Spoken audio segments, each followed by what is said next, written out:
So, hallo. Ich erkläre euch heute, wie die Datenbank 2.0 funktioniert. Ihr loggt euch ganz normal ein und kommt quasi auf diese Seite dann. Hier steht dann nochmal allgemeine Informationen, wer ihr seid, welche Welt ihr seid, wie viele Dörfer ihr habt, wie viele Punkte ihr habt, eure Bashies, wann ihr euch das mal eingeloggt habt. Und hier dann quasi kommt ihr zum Discord-Bot, wie ihr ihn hinzufügt, das User-Skript zur Datenbank, den Discord, ähm, und quasi, wenn ihr das Projekt unterstützen wollt, die Leute, die hier tatkräftig die Seite bauen und verbessern, da findet ihr den Spendenlink. Da gibt es quasi einen globalen Chat, kann man reinschreiben. Ihr seht nochmal quasi, wie ihr die letzte Zeit gewachsen seid und dann hier unten nochmal die Top 10 Stämme. Ja, das ist quasi die Startseite. Dann gehen wir mal hier auf den ersten Punkt. Da ist quasi, da können wir Sachen eingeben. Und zwar sind es die SOS-Anfragen, die Berichte, Truppen, Gebäude und ausgehende Angriffe. Damit arbeitet dann später die Datenbank oder man kann damit arbeiten. Mit den Berichten wird analysiert, was für Angriffe reinkommen, die man über die SOS-Anfragen hinzufügt. Mit den Truppen kann man dann später quasi filtern, in welchen Dorf man wie viele Truppen hat, mit welchen man angreifen will. Dasselbe bei Gebäuden. Relativ simpel. Ihr geht in euren Account, geht auf Berichte. Für die Berichte markiert alle. Geht runter. Ihr könnt auch alles reinfügen, was ihr habt. Egal ob es Plünderer sind, Depots und so weiter. Die Datenbank sortiert und geht hier unten auf Veröffentlichen. Und dann geht ihr quasi wieder weiter runter auf das Weiterleiten. Dann habt ihr hier alle Berichte. Da macht ihr Steuerung A und Steuerung C, also kopiert quasi alle Berichte, geht zurück zur Datenbank und geht quasi hier rauf. Dann speichert er sie und sie sind umgespeichert. Keine Panik, dass du dann doppelte Berichte einliest oder so. Die Datenbank rafft das alles, selektiert das alles und wenn nicht, sind die Berichte halt zweimal drin.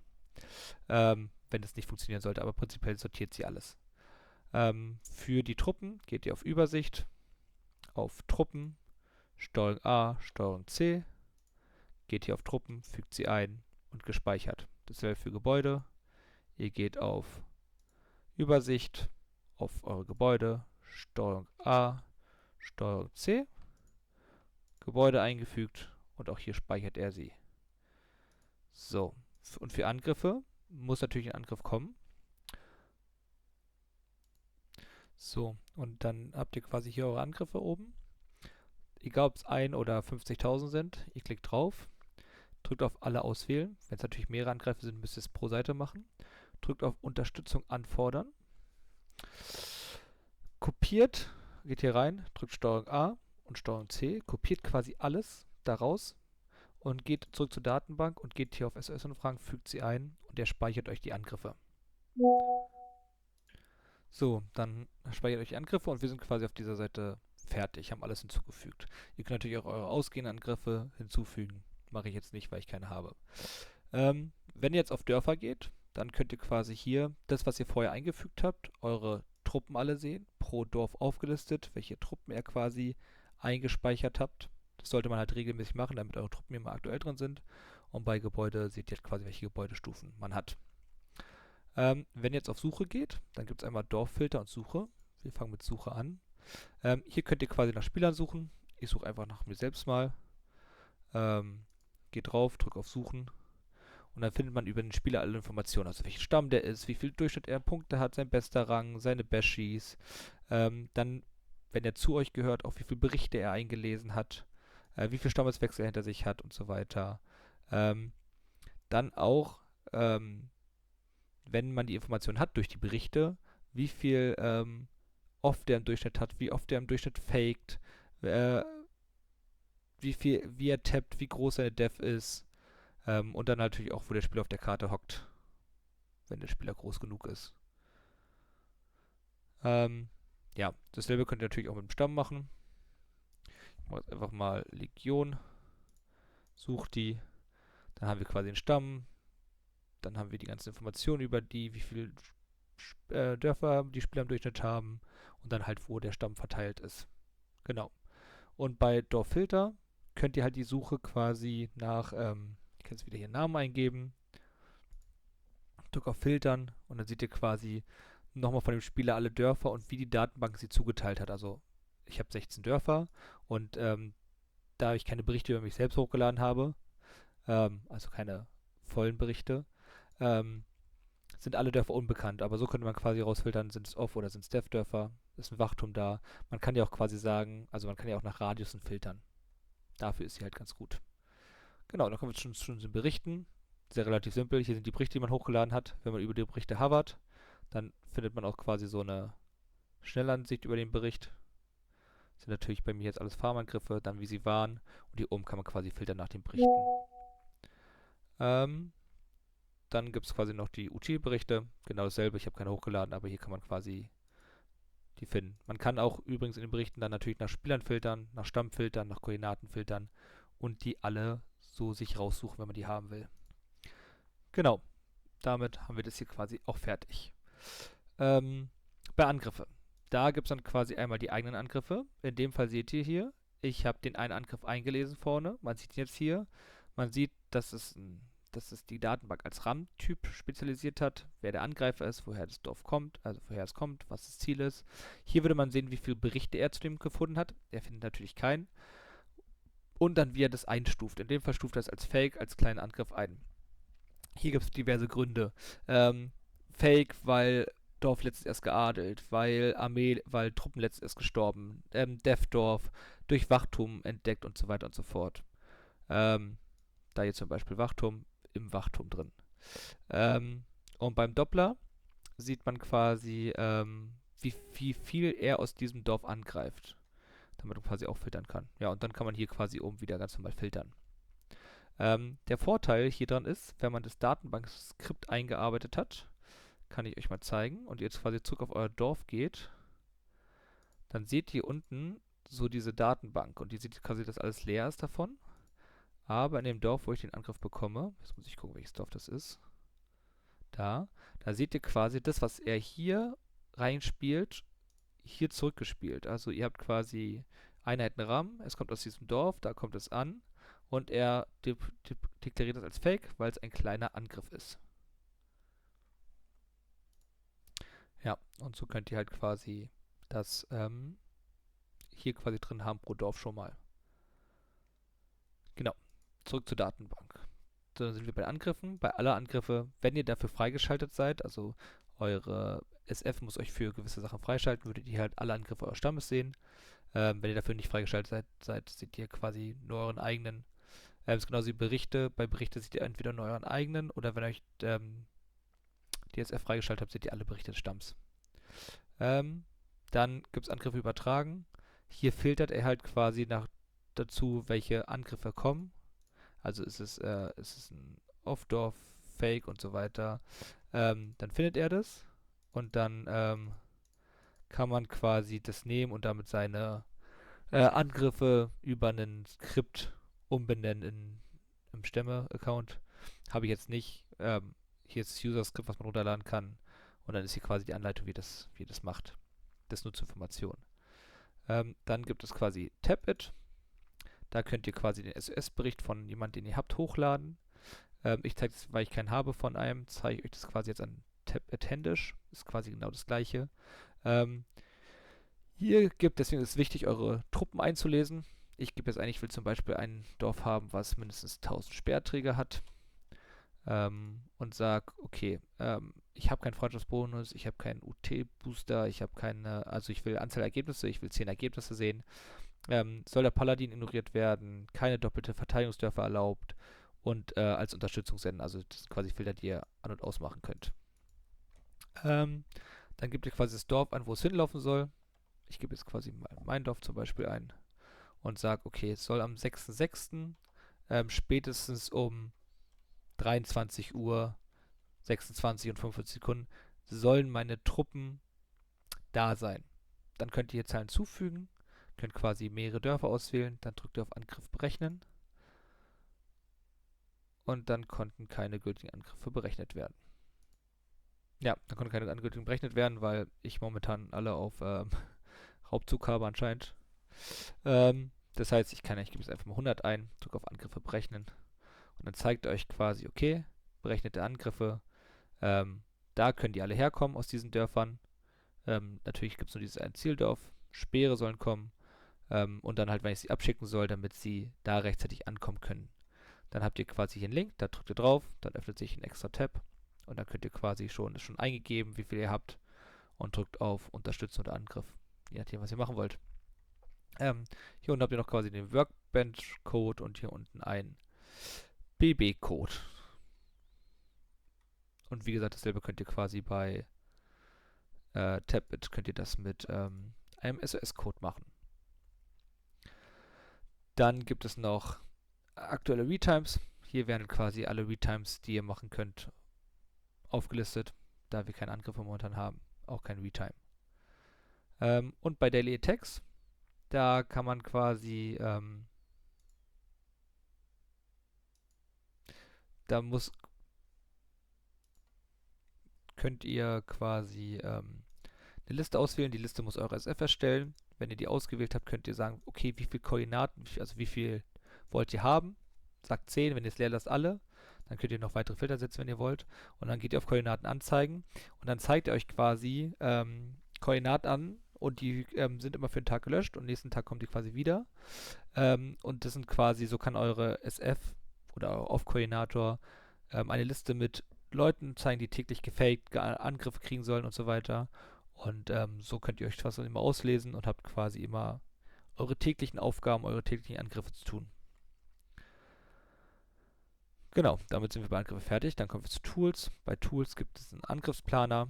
Ähm, ja, also man fängt quasi an mit den Angreifer. Man wählt aus, okay, welche Einheiten soll ich angreifen? Ist es ein Angriff? Ist es ein Fake? Ist es ein AG? Ist es eine Unterstützung? Ist es ein Wallbrecher? Ich sage jetzt zum Beispiel, was ist ein Angriff und ich greife mit dem Dorf hier an. Ihr könnt auch kopieren, was ihr wollt. Er liest die Koordinaten immer raus. Ihr seht quasi, er hat jetzt gesagt, okay, der Spieler mit dem Dorf mit RAM greift er an, Typ Angriff und er soll ein Ziel angreifen. Ihr könnt es auch hochschrauben, dass er 2, 3, 4 Ziele angreifen soll. Ist halt zum Beispiel für Fakes ganz gut. Für Angriff reicht einer. Hier gibt es ein und jetzt sage ich zum Beispiel noch, okay, dieses Dorf hier soll ein AG schicken. Gehe rauf, habe hier oben auf AG umgestellt. Die Einheit oben in dem Fall, die ihr wählt, ist egal. Drückt auf Einfügen wieder und er hat das Dorf rausgelesen und hat gesagt, okay, die Einheit ist das AG und er läuft und der Typ ist ein AG-Angriff. Dann geht ihr auf Verteidiger und fügt halt die Verteidiger ein. Ihr könnt eine Liste von Stamm nehmen. Was ich euch empfehle, ist zum Beispiel dieses Skript hier, was euch die Dörfer auswählen lässt. Ich nehme jetzt einfach mal ihn hier. So, sagt die 2 Dörfer. Kopiere die mir hier raus, kopiere sie hier ein, sagt, die sollen beide Angriffe erhalten und und der andere hier, der soll einen AG erhalten. So, dann seht ihr quasi, ist aufgelistet, der soll einen Angriff erhalten, der soll auch einen Angriff erhalten und der soll das AG erhalten, das Dorf nochmal zusätzlich. Wie ihr seht, ich habe jetzt auch mehr Angreifer als Verteidiger. Das wird er dann einfach runterrechnen. Dann geht ihr dann auf Zeiten und tragt ein, okay, wann soll der Angriff losgeschickt werden, wann soll der ankommen. Ihr könnt es für alle definieren oder halt für die jeweiligen Truppen. Jetzt sage ich, na gut, okay, die AGs sollen heute um 22:59 Uhr ankommen, bis 22 Uhr und 50 Sekunden können die ankommen. Dann habt ihr quasi eine Zeit, drückt hier hinten auf Ankunftszeit und Abschickzeit, ich in dem Fall Ankunftszeit und drückt auf Plan senden. Ja, fügt es hier oben ein. Dann habt ihr eine Zeit, drückt auf Plan absenden. In dem Fall sagt er mir keine Kombination gefunden, weil er anscheinend auch noch eine Abschickzeit haben möchte. Ich glaube, dann findet er was. Drück auf Abschickzeit hinzufügen, drück auf Plan senden und ihr seht, er hat quasi einen Plan erstellt. Er sagt, das Dorf wird mit dem Rand angegriffen und das hier wird mit dem AG angegriffen. Zeigt euch, wenn ihr abschicken müsst. Ihr habt hier wieder den Link quasi zum Tappen.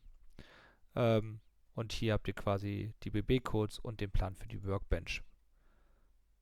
Ja. Das könnt ihr quasi hier so einfügen.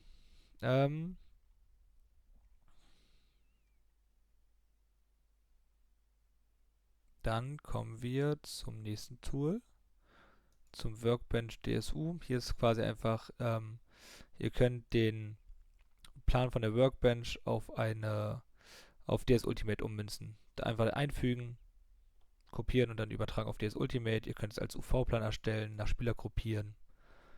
Probiert es einfach aus. Ich habe da gerade nichts, jetzt kann ich da nichts einfügen. Dann habt ihr noch Laufzeitenrechner. Dann habt ihr noch einen Münzrechner. Also zum Beispiel, ich habe ein AG-Limit momentan von 11 und möchte aber 50 AGs haben, habe keine Münzflagge, kein Booster und kein Erlass des Adels zum Beispiel drin. Drücke auf Einfügen, er sagt mir, okay, ich brauche so viel für Münzen, um dahin zu kommen. Das wären das Holz, das Leben und das Eisen. Fertig. Dann gibt es einen Raubzugrechner, auch zum Durchtesten, einfach ausprobieren. Einen Truppenrechner, also zum Beispiel, keine Ahnung, ich will 5000 Axt haben, meine Kaserne ist 25, drücke auf Berechnen, okay, ich brauche 11 Tage dafür. Ja. Und dann gibt es nochmal ein Tool Welteinstellung, hier sind einfach nochmal eure Welteinstellungen untergeschrieben. Genau, dann gibt es nochmal eine Karte, einmal die Karte Top 10 Stämme, die Karte Top 10 Spieler, wo sie sind, mit Namen, wie viel Prozent sie auch haben. Dann gibt es noch eine interaktive Map. Da sind quasi, also ihr könnt dann reinzoomen, ähm, einzelne Dörfer auswählen, markieren und so. Dann habt ihr sie auch. So könnt ihr hier die zum Beispiel auch rauskopieren, wenn ihr die haben wollt. Also statt das, was ich gezeigt habe im Spiel, könnt ihr auch hier die BB-Codes rauskopieren. Ja, ist alles erklärt. Einfach da ausprobieren auf dieser Karte. Genau, dann kann man noch eine Karte erstellen. Mit Stämmen und Spielern. Und dann gibt es noch eine Heatmap mit möglichen Offs und Devs und Fakes. Ist halt momentan ein einziger Fake, den ihr hier seht auf dieser Punkt. Mehr Angriffe gibt es momentan nicht. Ist nochmal alles zusammengefasst. Genau, und dann gibt es noch ein Ranking. Hier steht quasi, wer hat die meisten Angriffe hochgeladen, also wer hat bekommt die meisten Angriffe, wer hat am meisten Berichte hochgeladen. Ja, und dann Angriffe nach Größe, nochmal so eine kleine Analyse, die man hier machen kann. Genau. Was man noch sagen muss, wenn ihr nicht alles seht, liegt es daran, dass ihr die Rechte nicht habt. Ja. Dann, wenn ihr hinten bei eurem Namen seid, könnt ihr auch auf Einstellung gehen. Dann seht ihr euren Namen, eure E-Mail-Adresse, könnt euer Passwort ändern. Habt auch hier diesen API-Code, den ihr quasi eingeben könnt, um euch hiermit zu verbinden mit dem Skript. Dann seht ihr, welcher Spieler ihr auf dieser Welt seid. Könnt eine Urlaubsvertretung eingeben, könnt aber auch die Datenbank löschen, wenn ihr keine Lust mehr habt. Dann gibt es noch eine Weltenübersicht, auf welche Welten ihr aktiv seid. Da könnt ihr den jeweiligen Welten beitreten. Dann gibt es noch Vorschläge. Ehrlich gesagt, keine Ahnung, was die sind. Dann für den Off-Koordinator, deswegen meinte ich halt, ist gut, wenn jeder seine Truppen eingibt, weil der kann einfach sagen, okay, ich will jetzt jedes Dorf sehen, was über 5000 Axtkämpfer hat. Kann auch noch filtern nach Bereichen und so weiter, kann auch nach Spielern filtern. Drückt auf Suche starten. Keine passenden Dörfer gefunden. Dann machen wir einfach mal 2000. Ich habe wohl einfach zu hoch geschätzt. Und dann wird angezeigt, wer hier 2000 Axtkämpfer in den Dörfern hat. Und so kann man sich quasi Offs raussuchen, um zum Planen dann, ohne die irgendwo anders mühselig rauszusuchen. Ja. Dann hier ist halt dieses Dailies hinzufügen für Off-Koordinatoren. Also dafür muss man als Off-Koordinator freigeschaltet worden sein. Das sind halt die Listen, die dann später hier bei diesem Daily dann rausgenommen, gezogen werden können. Genau, und dann gibt es für die Stammesführung noch eine Seite. Man kann seine Benutzer verwalten, man kann die quasi aktiv schalten, dass sie auf die Datenbank zugreifen können. Man kann die zum Stammesführer zeigen, alle Reports zeigen, alle Angriffe zeigen und zum Off-Dev-Koordinator ernennen. Und das letzte ist quasi Datenbankverwaltung. Man kann hier sich so eigene Regeln schaffen. Das sind aber auch wieder nur für Stammesführung. Wie Truppen erkannt werden sollen und so weiter. An sich macht die Datenbank von alleine, aber man kann diese Einstellung quasi überschreiben. Dann gibt es hier quasi dürfen zufügen, falls sie nicht richtig erkannt wurden. Den Bot, wenn man den zum Discord hinzufügen will, wo er verknüpft ist, man kann die ganze Datenbank löschen und man kann auch die Datenbank mit anderen Stämmen verbinden. Aber hier soll die Stammesführung, wenn sie Fragen hat, sich entweder ausprobieren oder auf dem Discord erscheinen und fragen oder irgendjemand persönlich anschreiben, der sich damit auskennt. Ja. Ach ja, und dann natürlich den Auslog-Button noch. Und ganz wichtig, man kann zwischen Dark Mode und Normal Mode unterscheiden. Ja, das war's. Bei Fragen auf dem Discord melden und stellen